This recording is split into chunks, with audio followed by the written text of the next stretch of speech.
Welcome to the King Institute for Faith and Culture. This is our final event for the fall of 2024. Our theme this fall came from writer Catherine Patterson. The theme was a sense of wonder, and that is a kind of loose theme, and it ties everything together, and it certainly applies to the subject that we are talking about this morning, AI.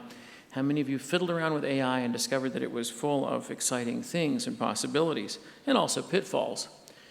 As we move from this into the spring, our theme, because of a grant we won, thanks to the Educating for Character Initiative, which was authored by Glenn Sanders, whose birthday is today, so happy birthday to Glenn.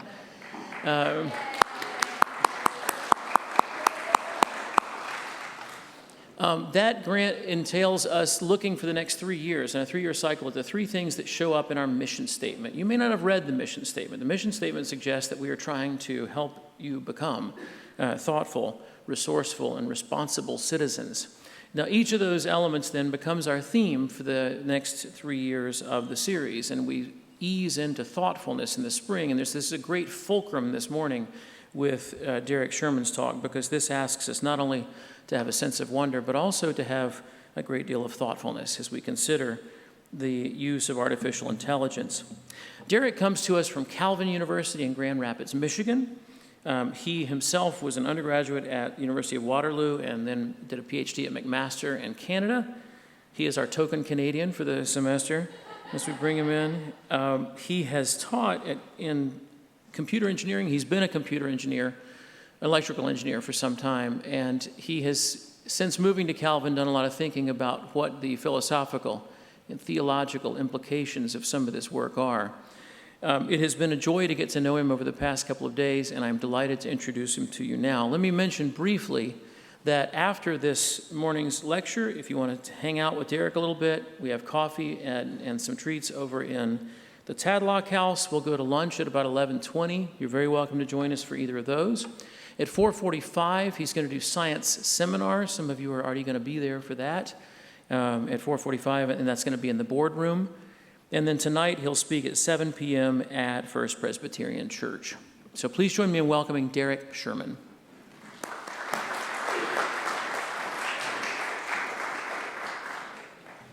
Thank you for that kind introduction, and it's great to be a token Canadian here. And yeah, I'm going to be speaking to you as a computer scientist thinking about AI and the biblical story and how faith connects with our work in computer science. Now, of course, this goes without saying, you don't really need any introduction to AI and ChatGPT because it sort of exploded on the stage in the last couple of years. In fact, if you look at the covers of some leading magazines over the last year or so, you'll see that AI and large language models and ChatGPT has captured sort of the cover stories of a lot of these magazines, ranging from, The New Economist to Cosmopolitan, Scientific American, and Time Magazine, and Christianity Today.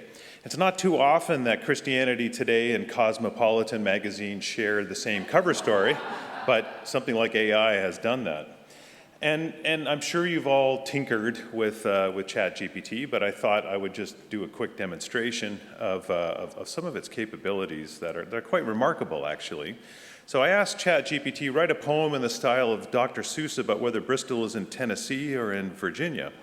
And I'll just read you a few parts of that. Oh, Bristol, dear Bristol, where do you reside? Are you in Tennessee's treasure or Virginia's pride? It's a curious question, a tale to explore, for Bristol's not one town, but cleverly it's more. And you can actually read on and on about this. And it's quite remarkable that a machine, right, is kind of generating this. And you wonder, where does this come from? How is it able to do this? And of course, a lot of the data that drives ChatGPT and large language models is sort of hoovered up from the World Wide Web. And if you do a quick Google search, you'll find there's a whole bunch of stuff about Bristol. I read up a bit on my way here. And so there's lots of data that's available to a large language model. And then, of course, if you Google Dr. Seuss, there's a whole bunch of data there, too. And so both of those sort of data sets are drawn upon when ChatGPT is giving its response. So how does it do this? How do large language models actually perform the kinds of things that they do? Well, it begins by collecting an enormous data set.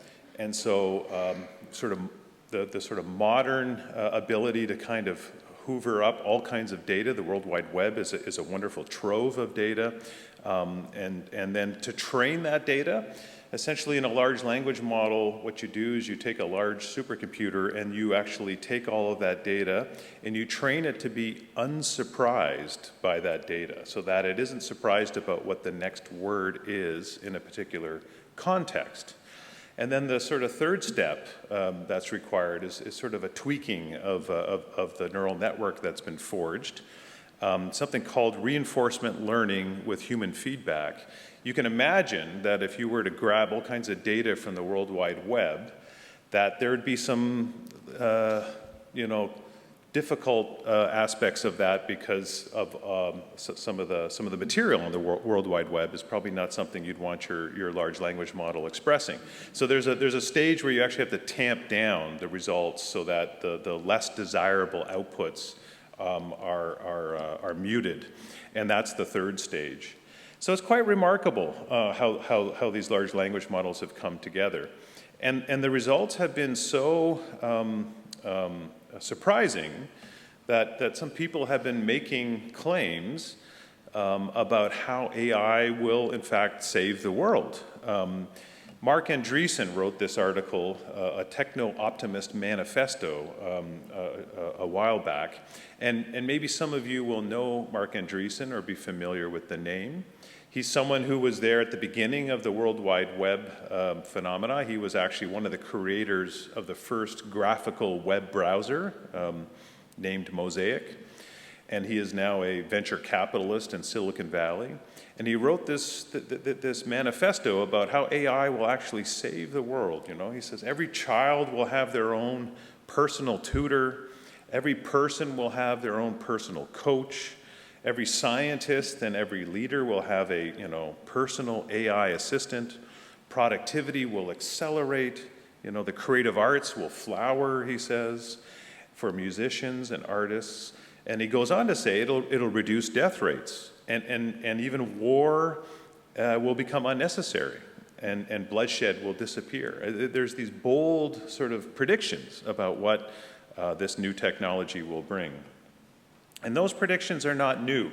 It's actually part of the Enlightenment story that goes back hundreds of years, as people began to uncover scientific principles in creation, and as technology began to unfold, there was a increasing trust in science and technology to solve all of our problems. The Enlightenment story is one in which people thought through the pursuit of reason and the scientific method, humans will progress to create better and better societies and better people.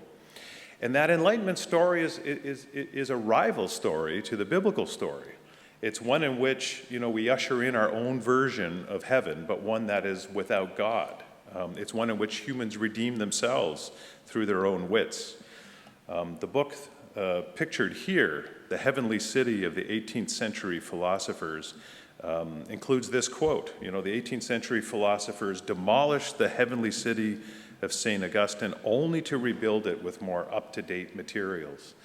And we see this repeated again and again. I don't have time to go into a bit of a history of this, but when the telegraph was laid, there were similar claims that there would be no more misunderstandings and war would be no more, that people would turn their muskets into candlesticks and these sorts of things. When electricity came, there were bold claims about that. And more recently, with the event of digital computers and now, the artificial intelligence and large language models, we see similar claims. And in fact, the name for this trust in technology is basically technicism, is the term that's given to it. The trust in the progress of technology to solve all of our problems and to bring about health and material prosperity. And I have a snapshot from the cover of a book here, from a website with a book titled Infinite Progress.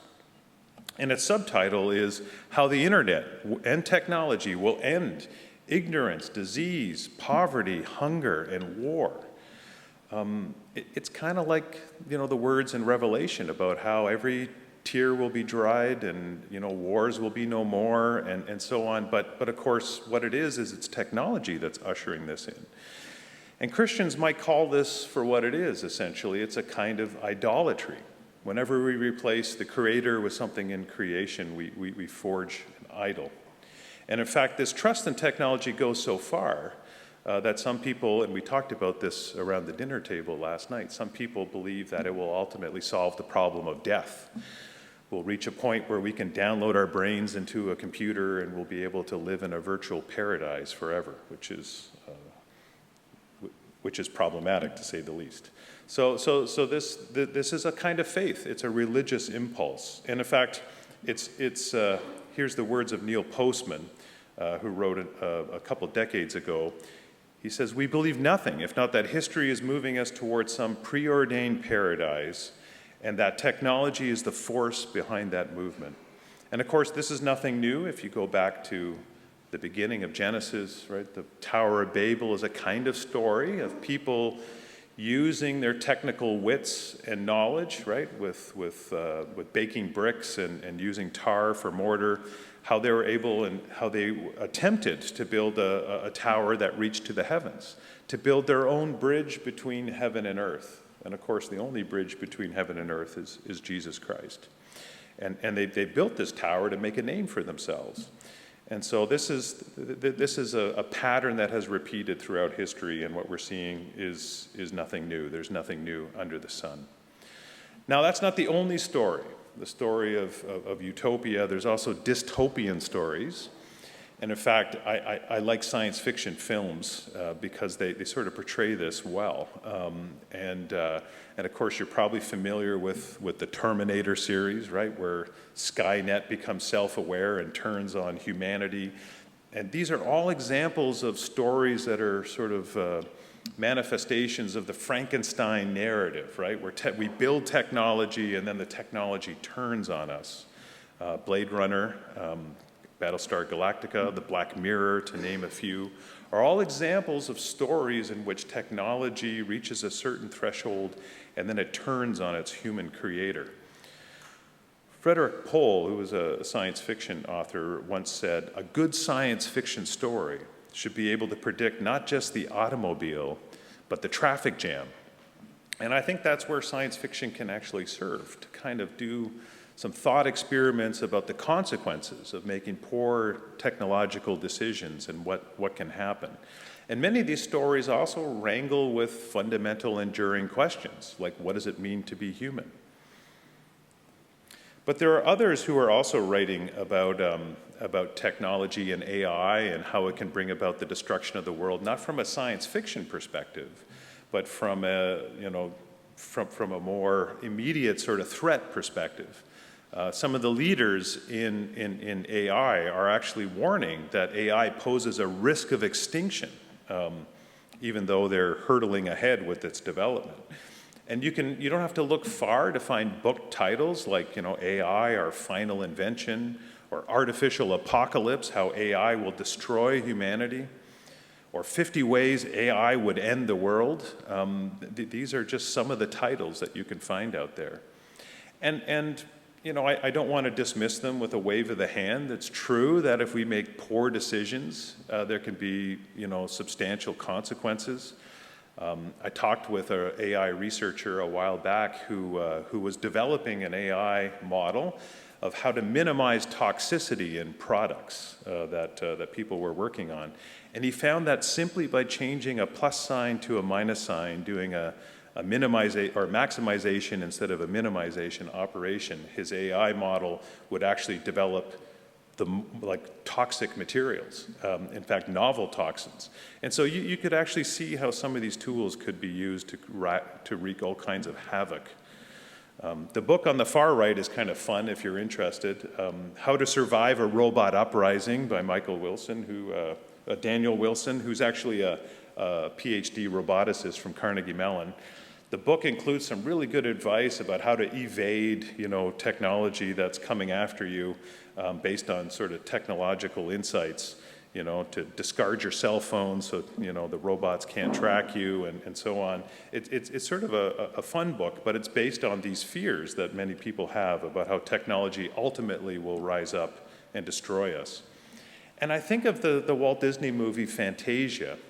And I think in different literature, we see technology being compared to magic. You know, Tolkien and C.S. Lewis have done this too.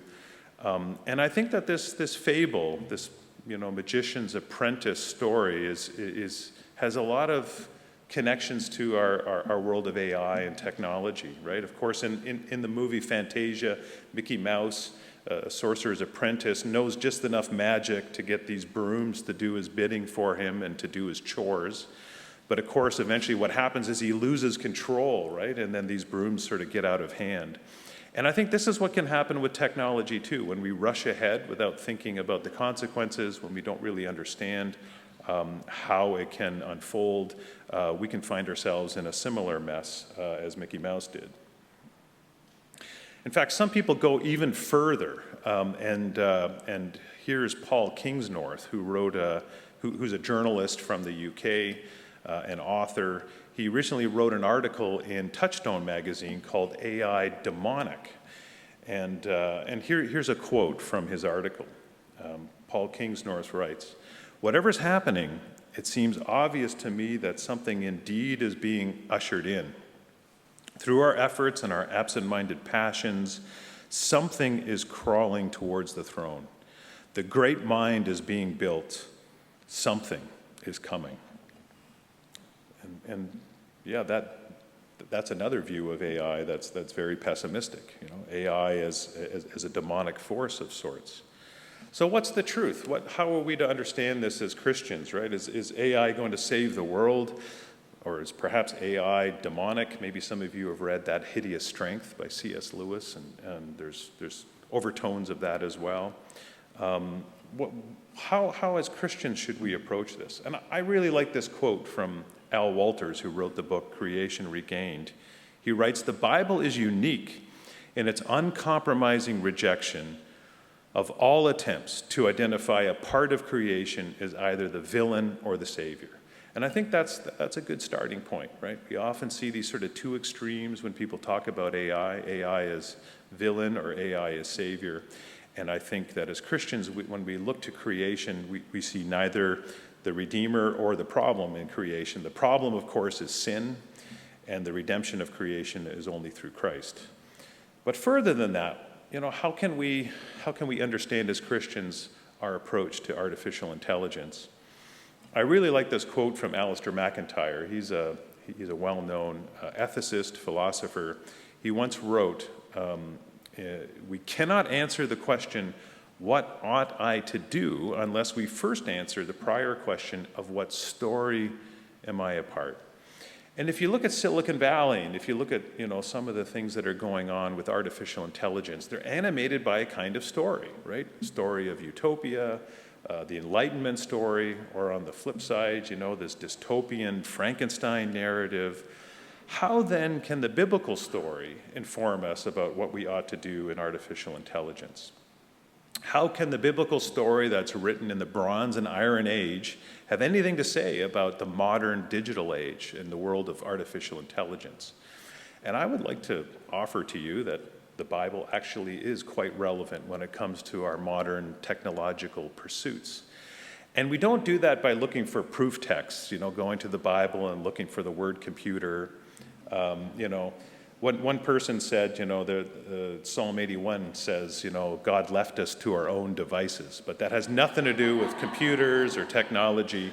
I think a more helpful approach, an approach that I found really fruitful, is to look at the whole biblical story, just like Alistair McIntyre suggested, right? What story are we a part of? And that biblical story is the story in which we are situated and in which we do our technical work and our cultural work.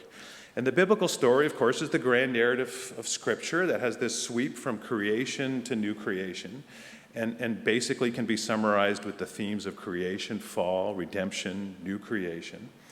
And what I'd like to do is quickly, with the little bit of time that we have, is just sort of go through these themes in the Bible and unpack what some of the implications might be specifically for the world of artificial intelligence. So let's begin with creation for a moment. So I think we can state that AI is part of the latent potential in creation. Now, what do I mean by that? Well, often when we think of creation, we think of birds and bees and stars and trees and fish and so on. But God's creation is much, much more than these sort of natural things. It includes all of the things that God has ordained to be. God is not surprised that we've been able to make neural nets and computers and algorithms. These are all part of the possibilities in creation. And already in Genesis 1, God has called us through the cultural mandate to kind of unfold these things responsibly, to unfold the possibilities in his creation. Furthermore, right from the beginning in the creation story, we read about how humans are distinct from the non-human creation. Yes, we're made out of the same kind of stuff. Adam was made of the dust of the earth, but we also have this breath of the Lord that animates us. We're made in the image of God, the imago Dei. And so humans and machines are different. Humans are not machines. And we also read about how, creation is diverse and multi-aspectual, that each thing is made each according to its kind, that everything in creation is not reducible to data. One of the ideologies in data science and artificial intelligence is dataism. Dataism is the ideology that sees everything as nothing but data. But God did not create the world from data. He created, as I mentioned, each thing according to its kind. One definition of dataism is that there is no difference between humans, giraffes, and tomatoes. They're just different ways of processing data. And that's a very reductionistic view about what it means to be human. And so already in the creation story, just very briefly, we can see that we're informed about how we are distinct from machines and how that can inform our work with machines. Unfortunately, somewhere near the beginning, the human family fell into sin, right? And we have thorns and thistles that sort of plague our work. And in Romans 8, we read about how sin has been comprehensive. In fact, the whole creation is groaning, we read in Romans 8. So sin has not only impacted our relationship with God, it also has impacted our relationship with the natural world and with each other. And so our technological work is also impacted by sin. We have the creational possibilities of computing and artificial intelligence intertwined with the effects of sin. Sin is like a virus that sort of attaches itself to God's good creation and frustrates it. And I think the way to kind of think about this is to distinguish between creational structure and its direction. When we look at AI, we need to see it as a part of the possibilities, as I mentioned, latent in creation, and so we don't reject it out of hand. And yet, on the other side, we have to look at its direction. Is AI being directed towards things in obedience to God or in disobedience to God? And so when we look at things in technology especially, we never reject them out of hand, but instead we ask, how is it being pointed in service to God or in service to an idol? All right. Of course, in the fullness of time, Christ came. And I love these verses from Colossians 1, which I'll read for you briefly. And listen, there's two words that are repeated here, which I think are important. Colossians 1 reads, "For in him all things were created, things in heaven and on earth, visible and invisible. All things have been created through him and for him. He is before all things, and in him all things hold together. For God was pleased to have all his fullness dwell in him, and through him to reconcile to himself all things, whether things on earth or things in heaven, by making peace through his blood shed on the cross." Of course, this passage is speaking about Jesus Christ. And did you hear the two words that are repeated there? Maybe someone can shout them out. All things, thank you. All things. And all things literally means everything. The Greek word there, I've been told, is tapanta, something like that, which literally means everything. So redemption, Christ's redemption, is not just about me and Jesus. Oftentimes we think about that, and that's essential, that's important. But redemption is cosmic. Christ's redemption is there to redeem all things. It's a cosmic kind of view of salvation, that God is not just redeeming people, but his whole creation. And so this has implications also for our cultural work, for our technological work, indeed for AI. We also see how central Jesus Christ is, right? All things were made through him. All things were made for him, right? It's all about Jesus. Christ is the clue to everything that is. And I like this, there was a quote by Gordon Spikeman, who's a late theology professor at Calvin College, who used to say that nothing matters but the kingdom, but because of the kingdom, everything matters. I like this wide view of salvation, this idea that Christ's redemption has implications for all of these different areas. And then in 2 Corinthians 5, we're called to be agents of this reconciliation. So Christ is reconciling all things, and we're agents of that reconciliation. And so we need Christians in technology and in the arts, in the humanities, and in all kinds of different areas in order to be agents of that reconciliation. But what does that look like? What does it mean to be an agent of reconciliation in the world of artificial intelligence, more specifically? Well, I have a list here of things at Calvin we refer to as design norms. So these are things that have come out of biblical principles, as well as Christian philosophy and Christian worldview, that are some of the things that we want to keep in mind when we're working with artificial intelligence if we want to be agents of reconciliation. We were talking last night over dinner, too, how technology is not neutral, because it has all of these other kinds of implications that we need to think about.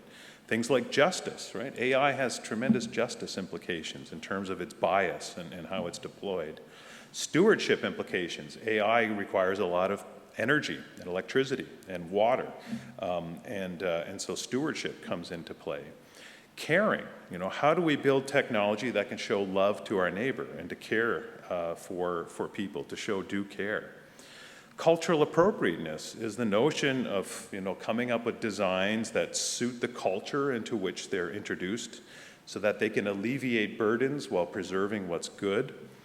Social norms have to do with, how our tools can promote conviviality and good civil discourse and to build bridges between people. Transparency has to do with telling the truth, making things clear and understandable, not bearing false witness.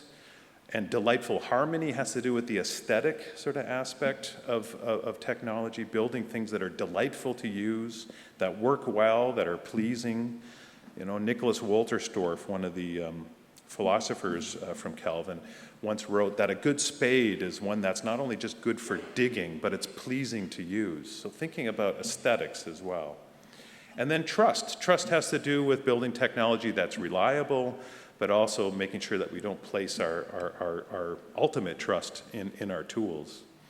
I like this quote from H.H. Farmer: if you go against the grain of creation, you get splinters. And I think these norms, things like justice and stewardship and so on, are the kinds of things that if we ignore, we get splinters. And we need to be attentive to these sorts of things, also as engineers and computer scientists.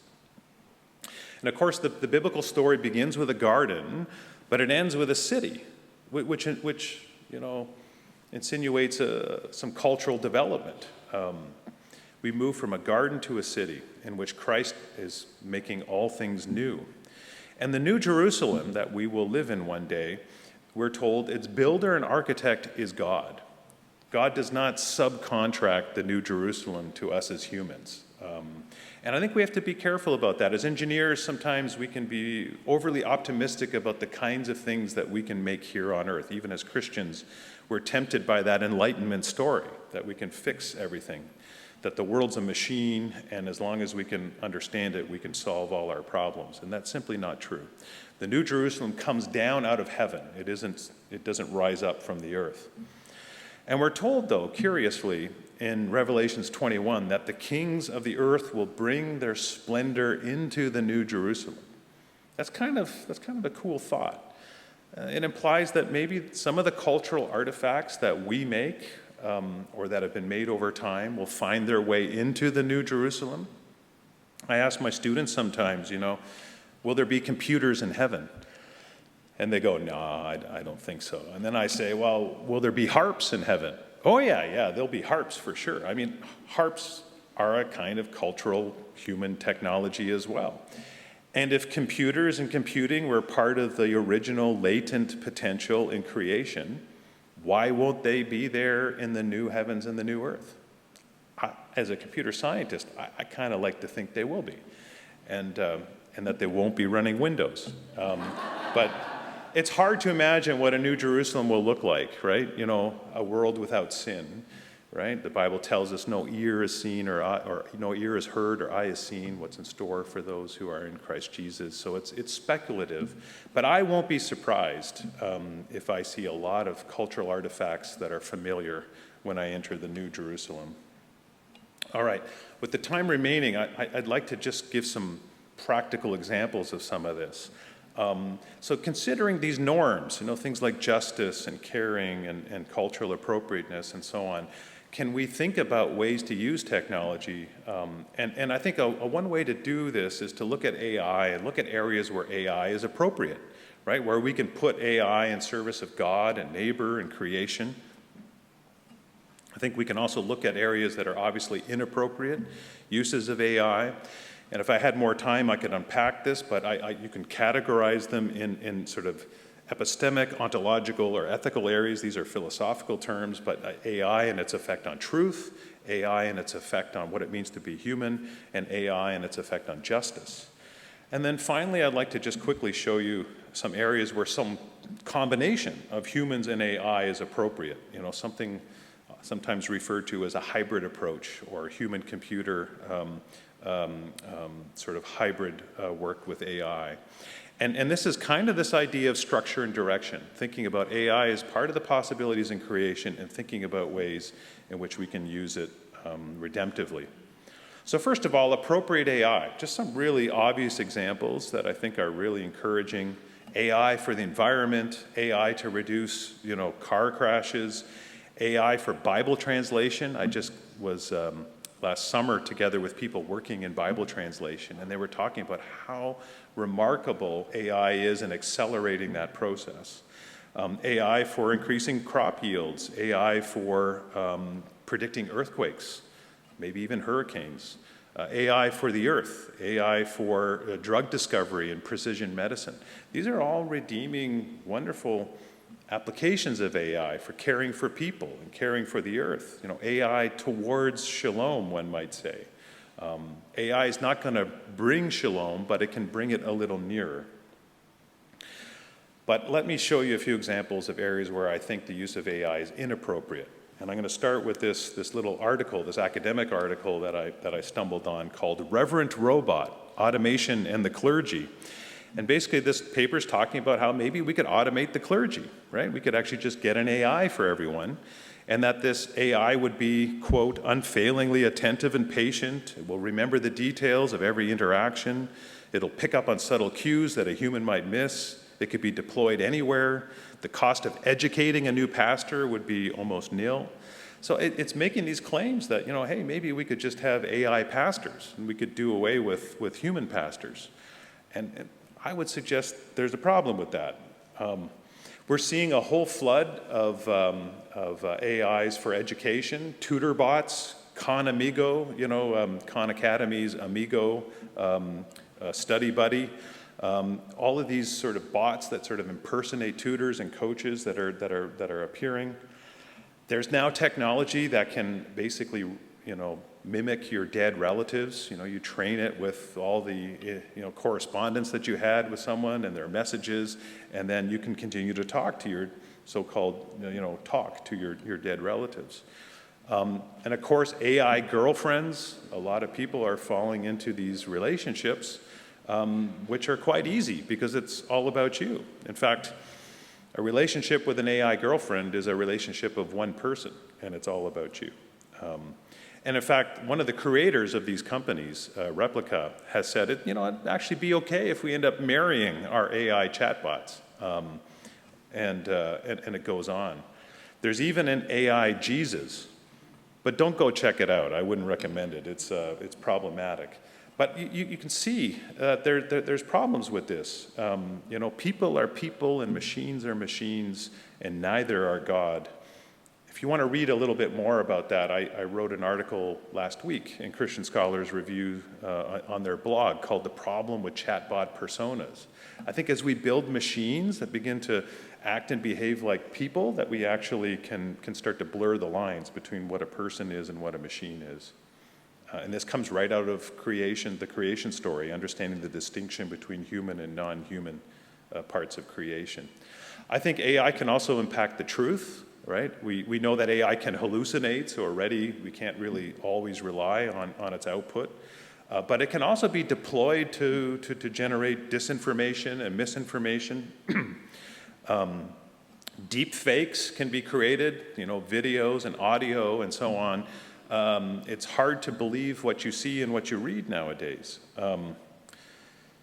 Eric Horvitz, who is Microsoft's chief scientific officer, wrote, "Our children and grandchildren could find themselves in a real post-epistemic world where it's difficult or impossible to distinguish fact from fiction." And even more interestingly and disturbingly in some ways, there's been some research that shows that AI chatbots can actually change our opinions about things, change the way that we think about things. A chatbot that sort of suggests how to complete your sentences and how to complete your messages is kind of like a little Jiminy Cricket on your shoulder that's kind of whispering how you ought to finish your sentences. And it turns out if you use this thing for a long time, it begins to change your opinions about things.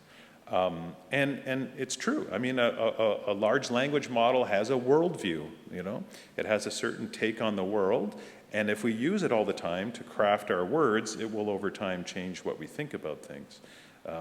That concept's referred to as latent persuasion, and I think as Christians, we should be attentive to that.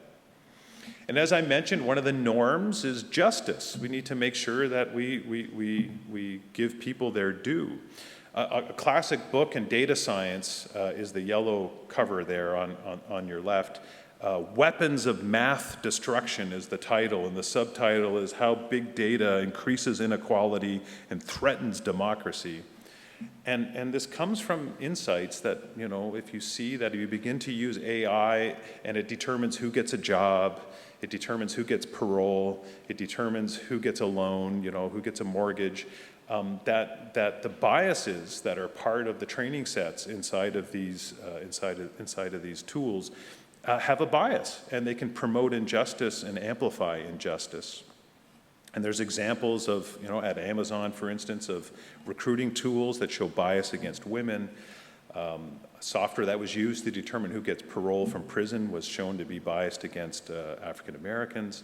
There's all kinds of examples of how AI can actually promote injustice. And so as Christians, we should certainly be attuned to this. But I think one of the most fruitful areas where AI can be used is the hybrid approach, where AI, sort of rather than replacing people, can amplify or augment human intelligence. That machines can do what machines are good at, and people can do what people are good at, and when they're put together, we can see some really helpful developments. And examples are legal resource, right? Searching through masses of case law, medical diagnosis, looking at medical imaging and having AI that can detect patterns. A writing assistant, which I'll show you in a moment, that helps you write better than writes for you, and so on. There's lots and lots of examples. Frederick Brooks, who was a Christian computer scientist and a recipient of the equivalent of the Nobel Prize in computing, once wrote that the rhetoric of AI echoed the builders of the Tower of Babel. We will make machines that think, we will make giant brains. My thesis is that IA is greater than AI. That is, intelligence amplifying systems can, at any given level of available systems technology, beat AI. And I think this is where the fruitful sort of future is going to be with the use of AI, a hybrid approach, between humans and AI. And here's just two quick examples. A colleague of mine is working on this as well, creating a writing aid, a plugin for Microsoft Word that can give you suggestions and nudge you to write better, provide feedback to writers to help them to write better rather than writing for them.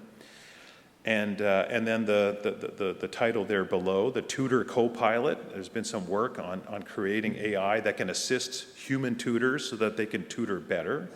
Offers expert-like guidance to tutors as they tutor in real time.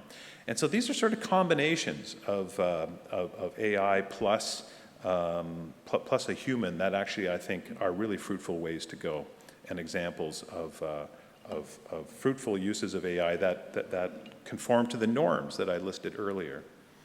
And I think as Christians, we not only need to have this conversation amongst ourselves about the use of AI, but I think we also need to engage the public square, right, and the larger dialogue, something called principled pluralism, this idea where we, as Christians, encourage respectful dialogue in the public sphere among those of differing beliefs, to forge partnerships in search of the common good. As Christians, we can join organizations like the IEEE, which is a big technical organization, and their ethics committee, right? There's organizations like Data Ethics for All and AI for Good and Partnership on AI, where Christians can join the table and, informed by their Christian beliefs, have a voice to kind of nudge things forward. The organization pictured at the top there, AI and Faith, is an organization in which I'm an advisor, and it's actually an interfaith organization. There's Muslims and Jews and Baha'i and Christians all coming together to have a dialogue about how we can build AI for the common good, and then to join the larger conversations around the table to nudge things in a helpful direction. Brad Smith, president of Microsoft, once wrote that a global conversation about the ethical principles of artificial intelligence will require a bigger tent. There'll need to be seats at the table not only for tech people and governments and NGOs, but for philosophers and representatives of the world's many religions. I think there's an opportunity as Christians to kind of join this dialogue. And we need more than computer scientists. Heaven help us if it's the computer scientists that are determining where we're going as a society, speaking as a computer scientist. And that's why a liberal arts education is really helpful, I might add. But I'll end with this in the remaining minutes. I think, that we're more than brains on a stick. We're more than people who think. And so having, the biblical story in our mind and understanding design norms and normative aspects are helpful and important, but it also needs to find its way into our heart. I love these words from Proverbs 4, verse 23, and I'm still learning to live out of them, but this idea that above all else, guard your heart, for everything you do flows from it. The words above all else indicates that it's of strategic importance. And why? Because everything that you do flows from your heart. And that includes our technical activities. That includes artificial intelligence. It flows from our heart, from what we love. And how do we shape what we love? Well, that's through habits and practices and rituals and rediscovering, ancient disciplines like reading scripture and solitude and practicing Sabbath. I think that shapes us into the kinds of people who we need to be in order to engage this new area. Again, Frederick Brooks, who I quoted earlier, once wrote, "If we would have our creations be true, beautiful, and good, we have to attend to our hearts." So with that, I'll conclude, and I look forward to continuing the conversation for those who have interest and time. So thank you very much.